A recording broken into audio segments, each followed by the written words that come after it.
पंचायत चुनावों में supreme court से ओबीसी आरक्षण निरस्त होने के बाद चुनाव का मामला उलझ कर रह गया है। इस मामले में 3 जनवरी को सुप्रीम कोर्ट में ओबीसी आरक्षण को लेकर सुनवाई हो सकती है। इससे पहले सरकार अपना पक्ष मजबूती से रखने की तैयारी कर रही है।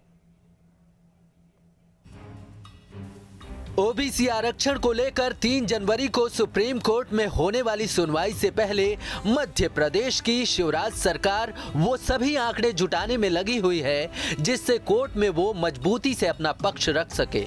यही वजह है कि राज्य सरकार ओबीसी मतदाताओं की गिनती के बाद अब सामान्य सीटों पर जीतने वाले ओबीसी वर्ग के लोगों की जानकारी जुटा रही है। पिछड़ा वर्ग कल्याण आयोग ने पिछड़ों की राजनीतिक हिस्सेदारी को लेकर पिछड़ा वर्ग विभाग से जानकारी एकत्र करने को कहा है। आपको बता दें कि सुप्रीम कोर्ट ने ट्रिपल टेस्ट के आधार पर ओबीसी आरक्षण तय करने को कहा है। सामान्य सीटों से चुनकर आए ओबीसी जनप्रतिनिधियों की सूची तैयार की जा रही है। पंचायत राज अधिनियम में SC/ST आरक्षण 50% से कम होने पर ओबीसी को 25% आरक्षण देने का प्रावधान है। SC/ST आरक्षण 50% होने पर ओबीसी को कोई आरक्षण न दिए जाने का प्रावधान है। कोर्ट के आगामी आदेश के हिसाब से पंचायत एक्ट में भी संशोधन करने पड़ सकते हैं। जब पहले ही 2019 के परिसीमन और आरक्षण में 27% आरक्षण ओबीसी वर्ग को मिल रहा था और पूरी तरीके से स्मूथ तरीके से चुनाव मध्य प्रदेश के संचालित हो रहे थे, पर सरकार ने जानबूझ के उस परिसीमन उस आरक्षण को निरस्त करके पिछले आरक्षण के हिसाब से चुनाव कराने की काम करा।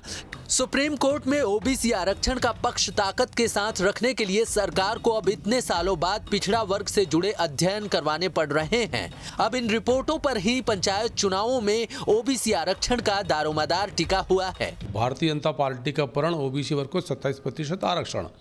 सुप्रीम कोर्ट का वैधानिक विषय अलग है, जहां पर आपको वो तथ्यात्मक जानकारी प्रस्तुत करना है जो कांग्रेस की कमलनाथ की सरकार ने नहीं दी थी या गलत दी थी। तो सरकार दोनों पक्षों पर काम कर रही है। सरकार का जो संकल्प है 27% ओबीसी आरक्षण का, उसके लिए क्या प्रयास करने हैं और जब विषय सुप्रीम कोर्ट के स्तर पर जाएगा तो वहाँ माननीय सुप्रीम कोर्ट के सामने क्या तथ्य और सत्य प्रस्तुत करना, उसकी सरकार तैयारी कर रही है। लक्ष्य स्पष्ट है, ओबीसी वर्ग को 27% आरक्षण।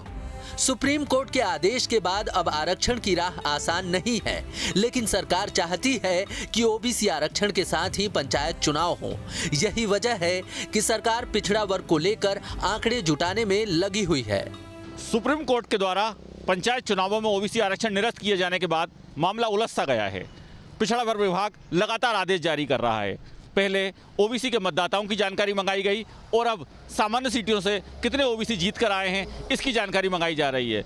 स्वाभाविक रूप से राज्य सरकार ओबीसी को लेकर सुप्रीम कोर्ट में ताकत के साथ अपना पक्ष रखना चाहती है, लेकिन इससे ओबीसी आरक्षण का मामला हल होगा कि नहीं होगा यह भी नहीं कहा जा सकता। सुप्रीम कोर्ट साफ तौर पर कह चुका है कि ट्रिपल टेस्ट के आधार पर ही ओबीसी को आरक्षण दिया जा सकता है। ऐसे में आने वाले समय में इसकी राह कितनी आसान होगी ये कहना अभी संभव दिखाई नहीं दे रहा है। वीडियो जर्नलिस्ट अनवर के साथ नितेंद्र शर्मा, न्यूज़ स्टेट भोपाल।